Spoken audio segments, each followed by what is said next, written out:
Hi, my name is Anthony Negron, and I'm an educator here at the New York Hall of Science. I'm here to tell you about a great new educational resource. In partnership with Target, we have developed a field trip aid called My Science Journal. It is part of the Reading, Writing, and Inquiry program that provides free field trips to Title I New York City public schools. If you're planning a trip to the New York Hall of Science, download a copy of the My Science Journal to familiarize yourself with the activities your class will be doing. We also offer educator exhibit guides that provide information about other exhibits. The link to the teacher guide is located on the visiting section on our website. The Science Journal focuses on 2 exhibitions. One of them is our Search for Life Beyond Earth exhibition. In this exhibition, students will sketch 2 different objects from the What is Alive exhibit, one living object and one non-living object. They will also describe why they think the object is alive or not alive. Next, students explore the importance of water to sustain life as we know it in the exhibit How Much of You is Water. Students will work in groups of 2 or more to weigh themselves one at a time, learn how many gallons of water it takes to match their weight, and determine the percentage of water based on these observations. Students then compare these statistics to their partners as well as the specimens on display in the exhibit. Next, students will explore how microbes are responsible for many familiar odors in the exhibit Microbes Live in Boiling Mud. Moving from left to right, students will squeeze plastic bottles containing various odors. For each bottle, students will describe what it smells like. They will make a prediction about what they think the smell is. Then they will lift the rubber flap near the bottle to reveal what it actually is. And finally, they will describe the environment in which the microbe they just learned about thrives.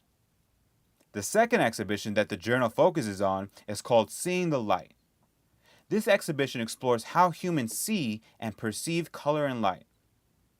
The first stop is the Light Island exhibit.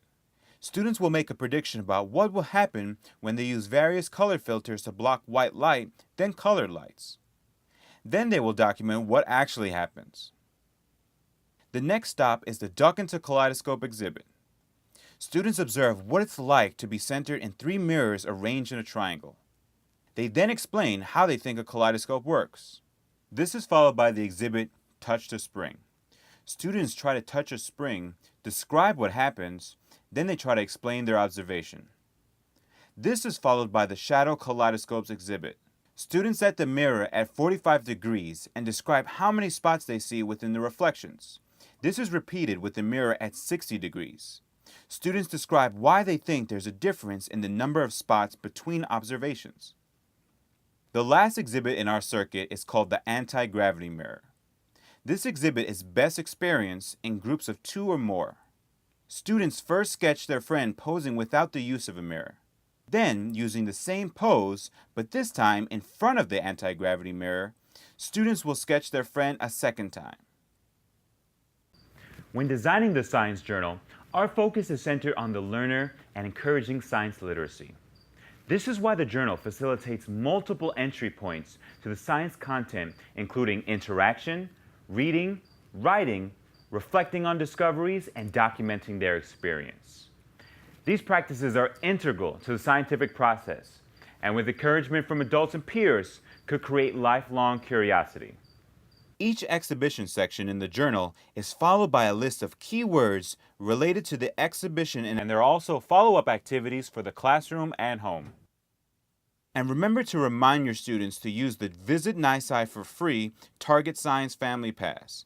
Good for general admission for up to 2 adults and 3 children.